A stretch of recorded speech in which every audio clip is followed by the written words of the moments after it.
Morning, Cody. How's it going? It's going great. Sipping this first cup of coffee. I love a good early morning record. I've already had my first cup, so I'm gonna keep it at that first one for now. Awesome. Well, I mean, you've been in a car for 12 hours previously yesterday Yeah. on the drive up, so it must be nice just to be back home and hanging out. Oh my God, so good to get back to the house last night. We had a cat meowing his head off when we got home, though. I think he was, he was a little lonely while we were gone. Tell me about this car ride. 12 hours, yeah, between 11 and 12 hours. So my mom is in where I grew up in Fort Lauderdale in Florida, and we're in Atlanta, and we hit traffic inevitably in a few places. Got a couple off the road tours of Central Florida, about 45 minutes away from Orlando. Saw some chickens. Yeah. And then wound through some roads in South Georgia too. So it was a good full day in the car with two kids and a dog. Road trips always sound so romantic in your head, like how they're gonna go down, right? It's gonna be great. Oh, We're just gonna be, we're gonna be singing. There's gonna be snacks. We're gonna see great things, and then it's always not that. I think the highlight was when we stopped at like a raceway or something and we all got slushies. So that was the Oh no, that's winning right there. Yeah, yeah. I would accept that. My problem is I will go and get like 4 pounds of candy and I'll eat all of it in the car ride, and then I feel like I went to like diabetic shock. What's your go-to gas station candy? Any gummy thing, really. Uh, There's no preference. If it's like gummy, soury, I'm gonna down it. Yeah. so sugar covered sour gelatinous things. Yeah. Yeah. Sugar Oh, covered sugar, really, is it? Well, but you also, so on your car ride yesterday, you joined us for our first board of advisors meeting for Win-Win, sure did. which was so amazing to be able to pull together 10 people who, some of them who we knew before, some of them who we've met along this journey of trying to build this company at the intersection of sports and philanthropy.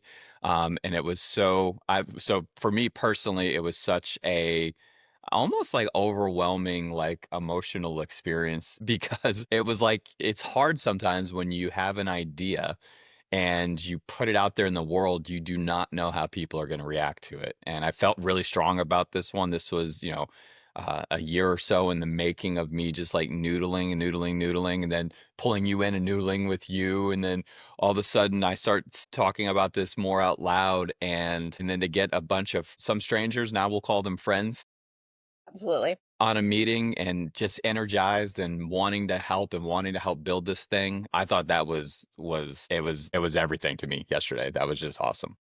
I mean, it was you did A, amazing just walking them through everything, and B, the collection of people that we've got for the board.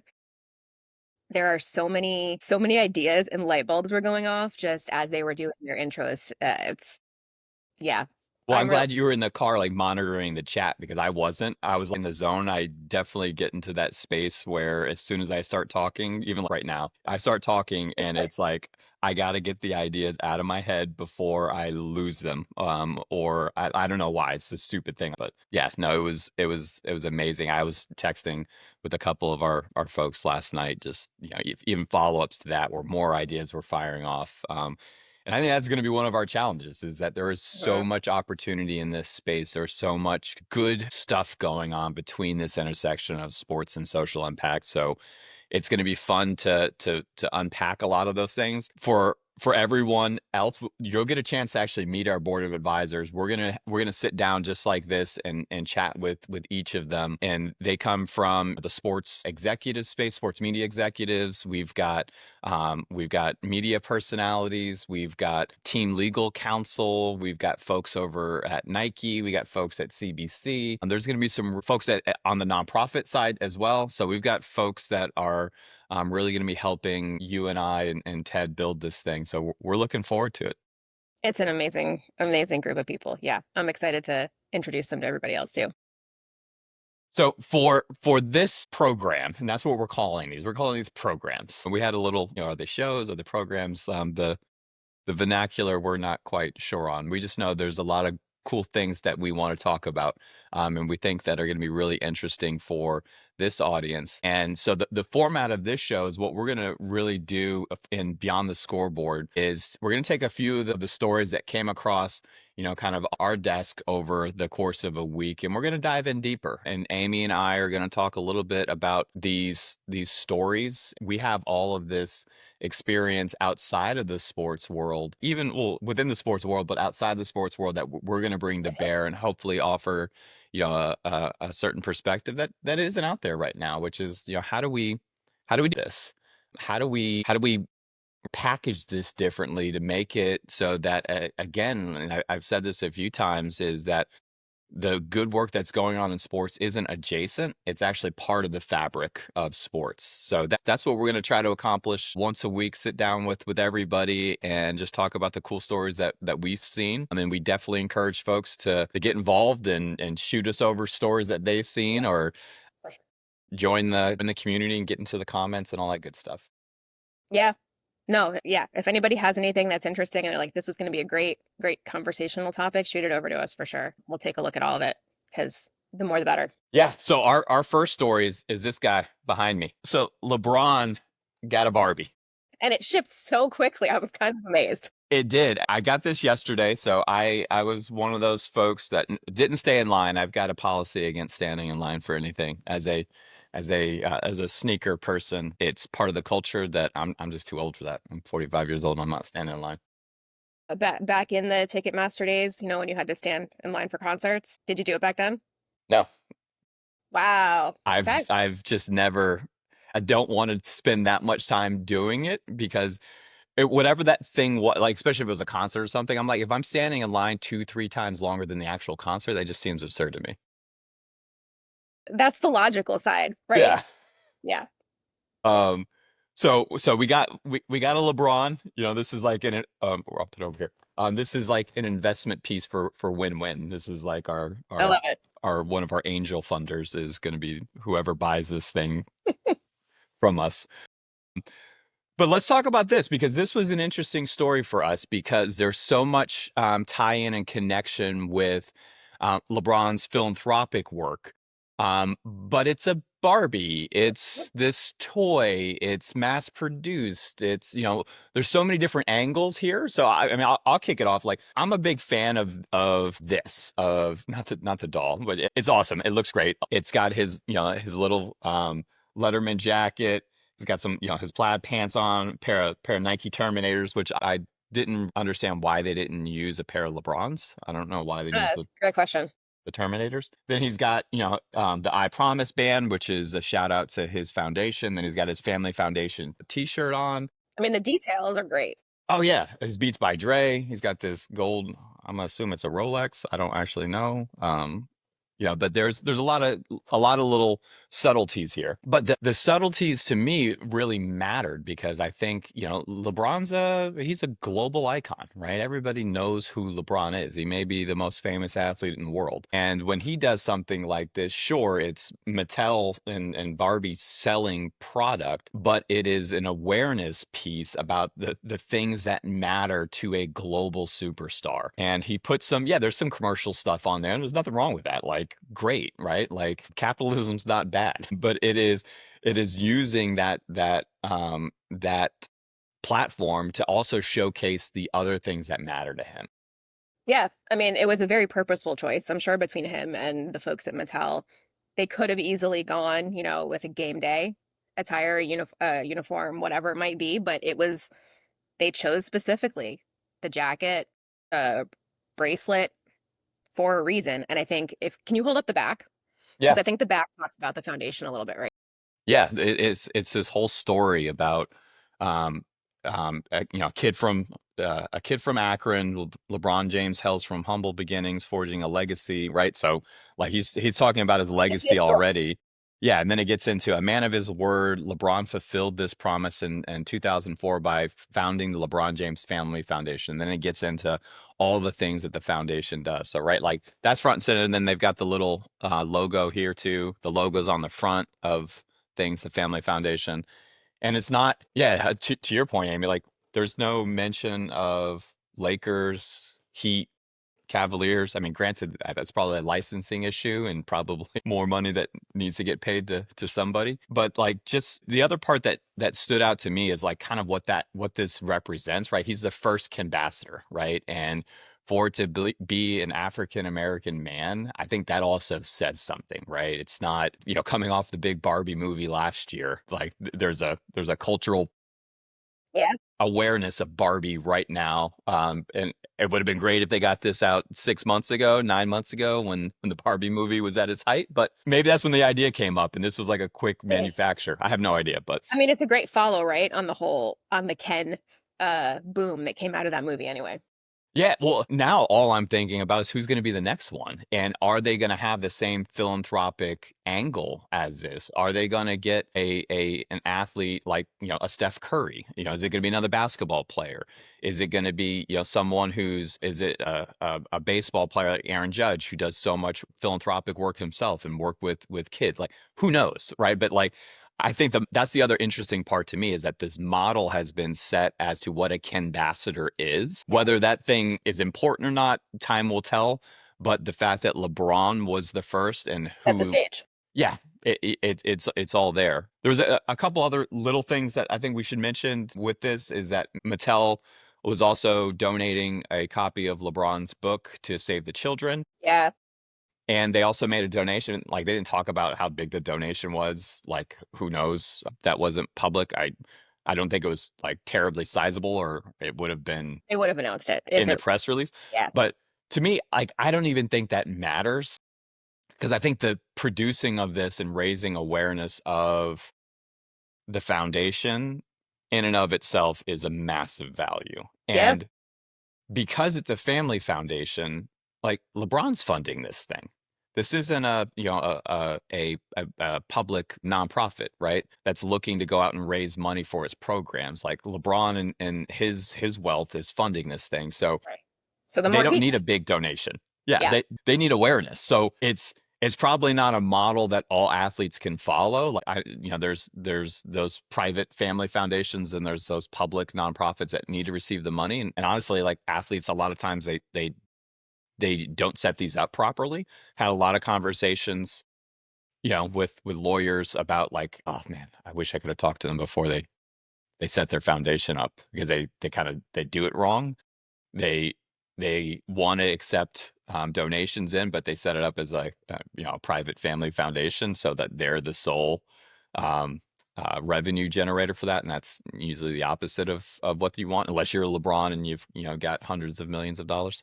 I mean, that right there, right? I think is such an important talking point for us to even like dig into more today or whenever. But the difference in as athletes, leagues are thinking about how what their philanthropic path is going to be.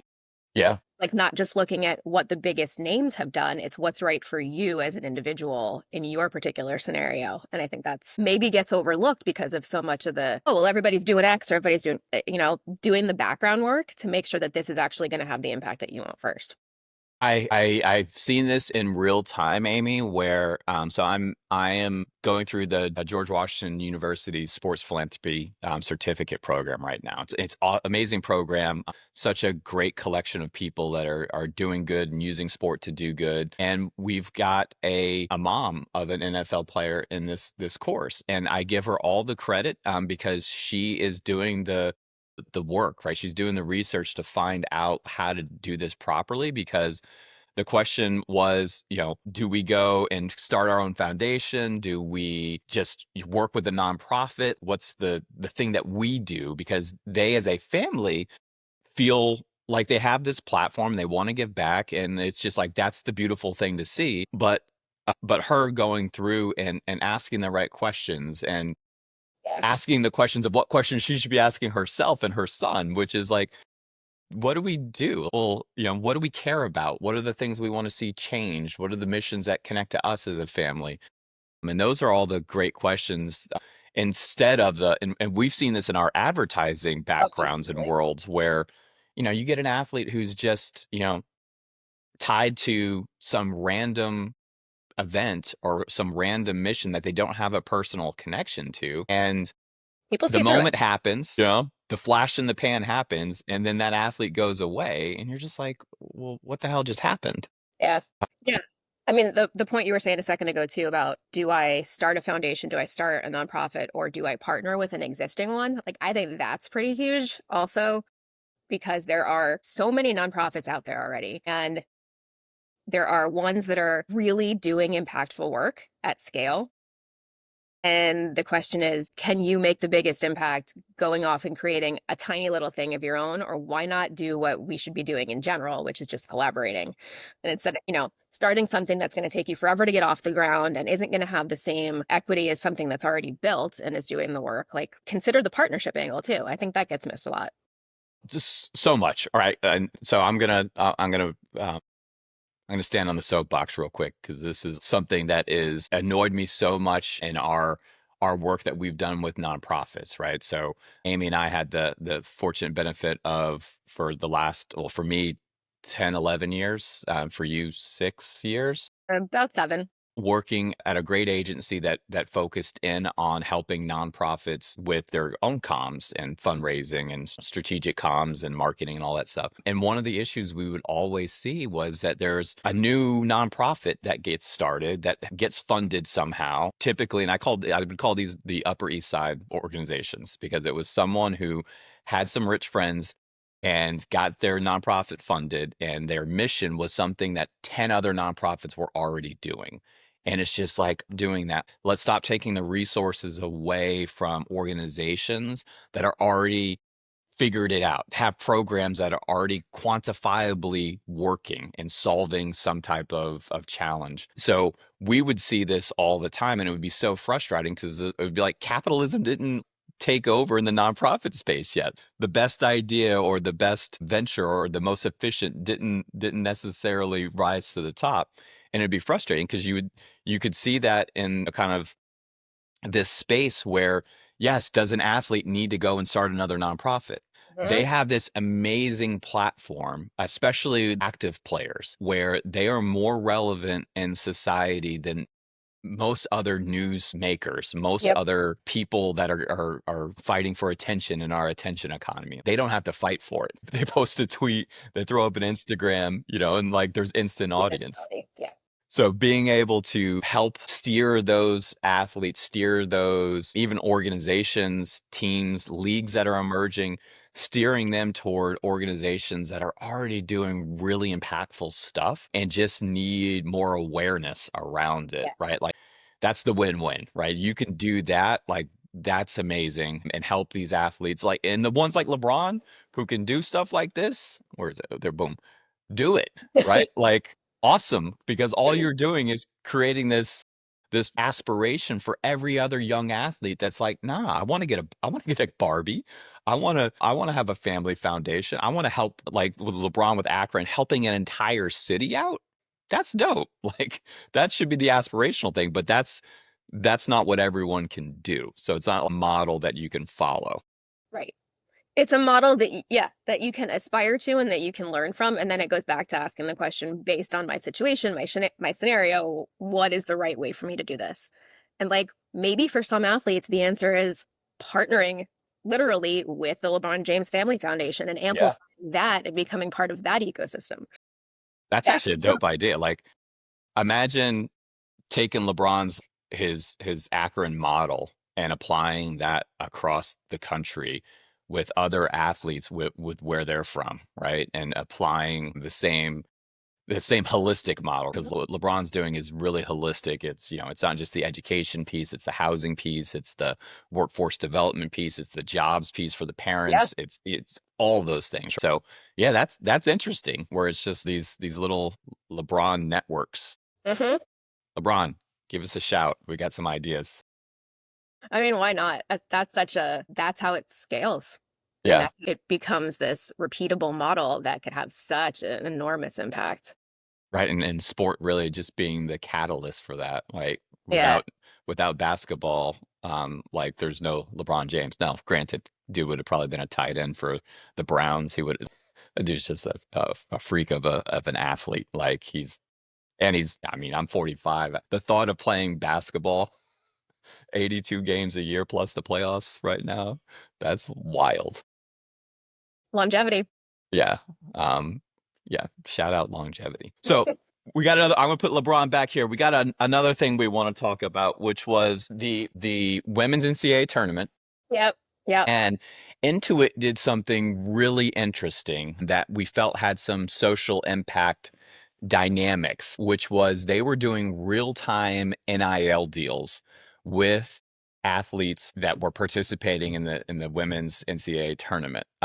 So we got into there was a few of us on staff who were getting into a Google chat text thread about this, and we're like, no, everyone shut up. We're going to talk about this on the show. So what are your thoughts, Amy? I'll let you lead this one off. All right. I mean, multiple thoughts, right? I think from Intuit's POV, smart, right? It's like thinking about what 2015, 2016 Wendy's engagements on social, on Twitter, jumping into things in the moment that they're happening, rapid Yeah. response, not letting brand politics and red tape get in the way of really leveraging a cultural moment as it's happening. So I think from Can you talk about that Wendy's campaign real quick? yeah, I was at VML, a big ad agency at the time in our Atlanta office, and our Kansas City office was running social for Wendy's. And they sort of in the mid 2010s, they set the for almost instantaneous cultural engagement. They started tweeting back at other brands. They were one of the Yeah. first to do that, right? Tweeting back at McDonald's or at Burger King and throwing shade and creating these just like real time opportunities to spark conversation, sometimes controversial, but they were getting into things so fast. And it opened the eyes of every other brand who was trying to use social at the time to say, like, we can't have a 6-week content development cycle. We need to have people doing this, not because if not, we're going to miss the boat. And it was to me, and I remember seeing this and one, hilarious, So good. so funny, but also that they, as a brand, someone finally got it that social media is meant to be social, Yes. and these aren't these broadcast channels Yeah. or let's solicit some user generated content contest type of things. We're gonna make fun of the hamburglar, Yep. like we're gonna make fun of grimace, Yep. and those that was hilarious, It was and hilarious.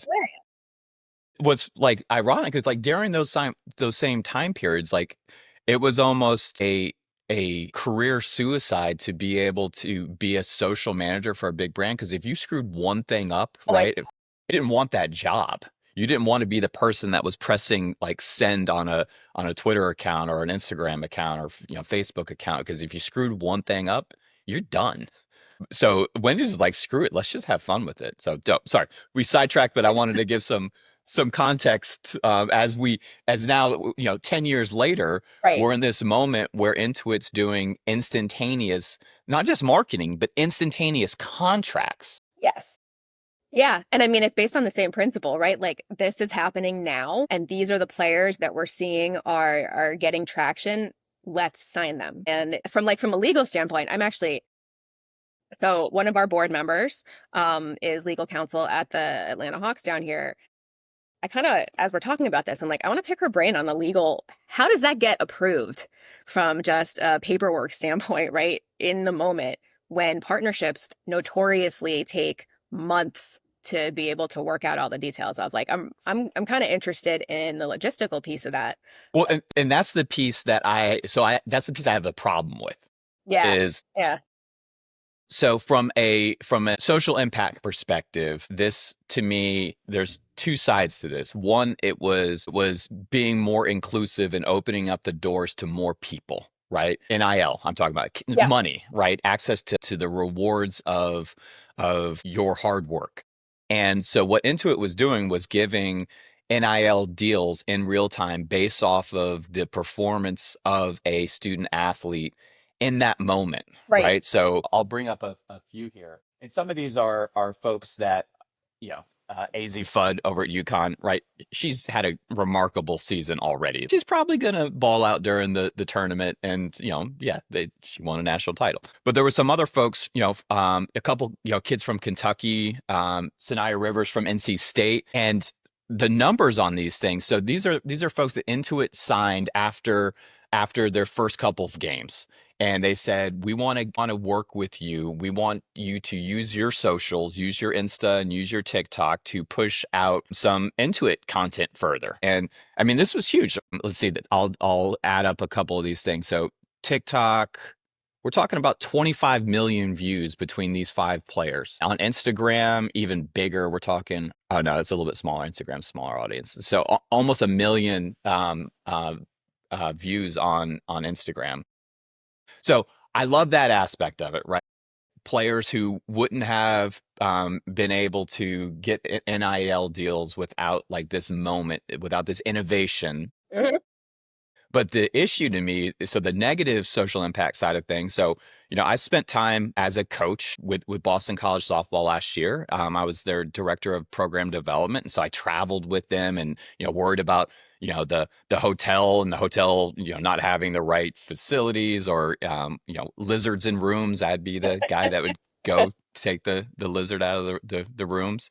Um, so knowing the schedule that these kids are on, and they're students, Yes. and they're not just athletes. And so this is where I'm challenged by this idea. Mhm. And maybe I'm challenged if it ever achieves some type of scale, because I think Coach REM at UConn said this, let's stop pretending these kids aren't getting paid. Let's stop pretending that they're not professional, right? Because they are. They are. But we have the expectation from a compliance standpoint that they're students too. Yes. And that's where the challenge is for me. Like these kids are thinking about enough. They're in the NCAA tournament. This is a huge deal. And then in the middle of it, they're being asked to go and create some content, to go A lot. and be a brand ambassador. It's a lot. It's a lot for a 18, 19, 20-year-old kid. I mean, it'd be a lot for us Yeah. as adults, but never mind the pressure that they're under. So I see the benefit. I also, this is probably, me with my dad hat on or my coach hat on, like I would want my daughter to stay focused on what she's there to do. But, so two sides of that. But an interesting opportunity, a great innovation. It is. I'm glad that those girls got paid, which Yeah. is dope in and of itself. It We is. can stop this facade that, these kids aren't the commodity. I mean, so thinking about it being the women's tournament, there was an article I read. It wasn't a follow-up, but it was an adjacent article talking about the some of the backlash that the students are actually getting for this exact thing, right? Like focus on being a student and an athlete. Stop, why are you fragmenting your time and your energy with all of these other things? I don't think it's a huge contingent, and it seems like it's more of a protective thing, right? Like you're talking about versus angry. But there was an interesting point in that article that was also like, this is probably going to become more prominent on the women's side than on the men's side because women athletes in general, both NCAA level and professional, because of the pay, it is not going to be as easy for female athletes to say no thank you because they're not getting the base pay the same way that the men are. And so it's a bit of a chicken and egg, a vicious cycle, because until female athletes start getting that pay parity, they're almost going to have to say yes to doing these other things that are taking their attention away in order to make the income that they need. Yeah. Yeah, no, such a good point, Amy. It's our male athletes in the NCAA tournament are already getting paid beforehand. They didn't need to squeeze something else in. Exactly. So yeah, I don't know how I ultimately feel about it. I'm happy for the girls. I'm happy they got paid. I hope it didn't impact their team. I hope it didn't impact their academics. And if it didn't, and this was something that Intuit pulled off and they did it with half an hour's worth of time that didn't take away from anything else, then it's a win-win for everybody, right? Yeah. So great. So our next story we'll talk about is in the youth sports world, and I've got lots of thoughts here. But the great story that came out of ESPN about an initiative that they're going to do called Take Back Sports, and it was really really around there's been a steady decline in the participation of youth in sports, which is just tragic for so many reasons, physically, mentally, socially. I was down at a conference at George Washington last month, and this stat I heard from Kevin Martinez, he's the VP of corporate social responsibility at ESPN. He said this, and I want this to sink in because this was wild to me, that most Americans retire from sports at age 11. And I was like, wait, what? What does that even mean? And Yeah. it was this notion that like our kids stop participating at 11 years old from any type of like team sport environment, organized team sports. Oh my God, that's tragic.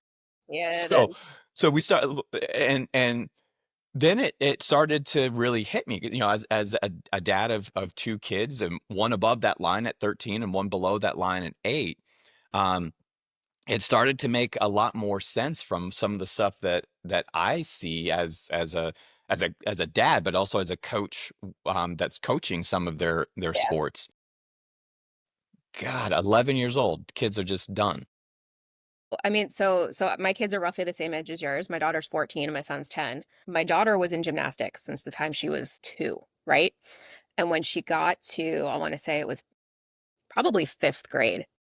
So she was on competitive teams and she got to 5th grade. And in order to move from whatever level she was, it was like level 4 to level 5.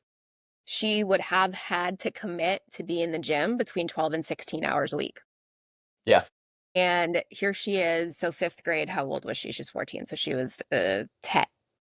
Yeah, 10, 11, right? 5th grade. And she basically said to me, Mom, I'm not going to do that. I don't, I love gymnastics, but I don't want to give up all of the sleepovers at my friends' houses for tournaments. And I don't want to come home from school at 3:30, go straight to the gym for 3 or 4 hours, and then have to come home and start doing my homework. And so, Yeah, like, at it's 10 or 11, she opted out because it was like, I was hella proud of her for, having that awareness, self-awareness that that was just too much for her. yeah. But I mean, after having been in the sport for 7 or 8 years, to give it up because there was no middle ground. Well, and that's probably the crux of it, right? Is that like there's 2 ways in which, and I'm gonna say, like, society, right? Because I don't think there has been a deliberate thought process other than money, right? So I'll dive into that in a second. There hasn't been this concerted effort from any one particular group that says, "Let's create this two-path system." You're going into have to do that and commit hundreds of hours in a month to be an athlete at 10, or you're just gonna, not play, right? Those are your 2 paths. That's it. So, so yesterday, my daughter is so younger than yours and just getting into gymnastics now, and the thing that became glaring to me is, so there's the time issue, which is huge, and kudos to Allie for making that decision, right? Like, that's a grown up decision, Yeah. right? And the other part of it is, um, the money. Ugh, It's an access issue, right? I'm looking at what it's gonna cost. So my daughter, made this team, and it's not only hundreds of dollars a month just to train, but then every competition you get hit up again. your your Leos that you've got to buy, and if they're doing a special showcase, you got to buy a special one. I mean, that's Yeah. gymnastics. And I'm like, my daughter's not gonna be an Olympian.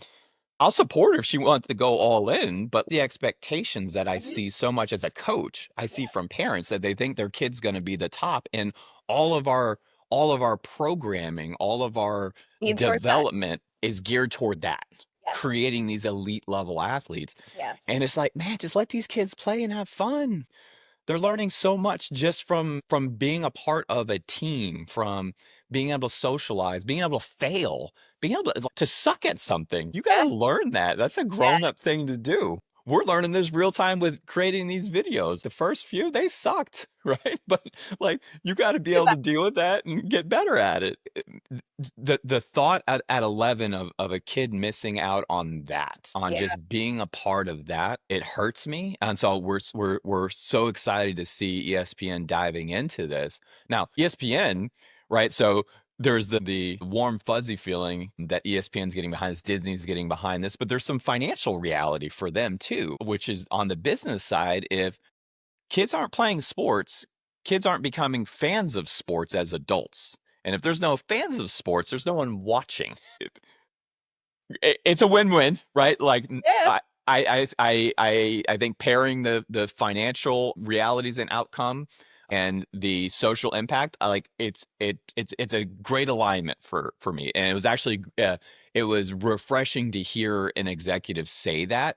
They didn't, ESPN wasn't hiding behind this is why they're doing it. And I love that because like we need more of that, more of the transparency of this is why we do things. And let's stop the BS. We're doing this for altruistic reasons. Yeah, there's a dope outcome at the end of it, which is more kids are playing sports. But if more kids aren't watching sports 15 years from now, ESPN has a big problem. And this entire industry runs off of media rights deals, and that's how everyone gets paid. So, makes a lot of sense. So I'm very happy to see ESPN committing their year to doing this stuff. We're gonna support everything that we can to amplify all the good stuff that's going out there from ESPN and from all their partners that they're going to be working with. But just such a moment in time for this country because we've got World Cup coming, we've got the Yes. Olympics coming, we've Yeah. got the rise of all of these leagues and all of these sports entities right now, that sports are playing more and more of a role in society than they've ever played. They are. And the fact that there would be a generation of kids who just don't have access to that, it just makes me angry. There's no other way, like there's no other emotion I have other than just anger about that. Yeah. I mean, there's an interesting thing. You're talking about the rise of all these sports leagues. We've got multiple leagues within the same sport. We've got new sports that are organizing and getting onto sort of the big stage for the first time. There is, I'm wondering, so talking about this, the divide between, elite or nothing in the youth sports world. So to some degree, you could say it's the same in the pro sports world, and it's designed that way on purpose, right? You don't become a pro unless you are an elite athlete. What if there's a mediocre pro league where it's like, it's beer league plus, right? And it's adults who are moderately good at sports, playing each other and having fun. And maybe, there's not a whole lot of revenue behind it, but it's, I don't know, right? I'll say this. So I participate in my town's old man softball league. Few injuries last year, I think. You had a few injuries last year, I Oh think. yeah, I mean the body breaks down trying to pretend that you're 25 still. But this is the beauty of sports to me is that so this is an old man softball league in a town of 3,000 houses, right? Small little town. But it is the majority of like men that play in this league in town. So if you're over 30, it's like 30 to 60. It's like half the men in town play in this league. And who cares that we're playing softball? Like we get really intense about it, and it's like we have drafts and there's scouting reports, and like it's stupid. I'll use these cameras to I love go film game. it too.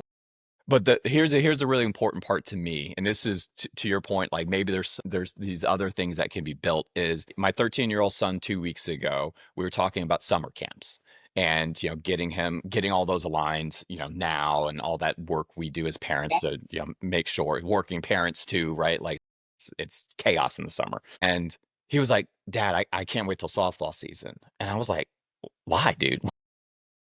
Like you go and watch, me play and it's the quality's not great. I mean, we're like all former most of the guys in the league are like former athletes, but You have there's some, also guys who's never played before, yeah. right? And everyone's welcome. But we take it way too seriously. And he was like, "No, Dad, because it's the after parties. Because it's a bunch of families that Mhm. get together in a community twice a week. You don't have to worry about dinner. because, well, who's ever hosting has to worry about dinner. But there's 15, 16 games during the course of the summer. So, twice a week you're at someone else's house, you're hanging out, the kids are That's all awesome. playing, and that's where that path gets removed. If all we're trying to produce is these elite level athletes, you lose out on those types of environments. I mean, it's really, it's up to the smaller communities to build that, but those aren't everywhere. There's definitely more work that can be done. We as a little town and the guys in the league, like, we fight to protect this because of that, because our kids love this thing. Yeah. I've met some of my best friends now. I've been, part of this league for 6, 7 years now, and the guys I go through the shit with, they're the guys from the Brew Crew, and it's just a fun community. But you miss that as soon as you age out, and hopefully it's not 11. You would miss out on all those, those adult opportunities of community through sport and all Yeah. that stuff. Yeah. Yeah. A lot of work to be done to make sure that, I think it's participation is, I think, the key output that everyone's looking for, but we've got to address the issues of cost, of Factor. accessibility, availability, the types of how welcoming, like the types of athlete that we're letting into this space. And it's the fact that I even have to say that, like, who we're letting in. We should let everybody in. Everybody. Absolutely. But that's just not it. And as a coach for these kids, like, like, you see them, and this was the big difference for me last year, getting the privilege to coach at Boston College. You see elite level athletes, right? These are Power 4 ACC kids who have spent the majority of their life playing softball at a very high level. And then the myth that exists for every youth sport parent is that my kid will get a college scholarship, right? Like, Yes. that's the overriding myth. Yes.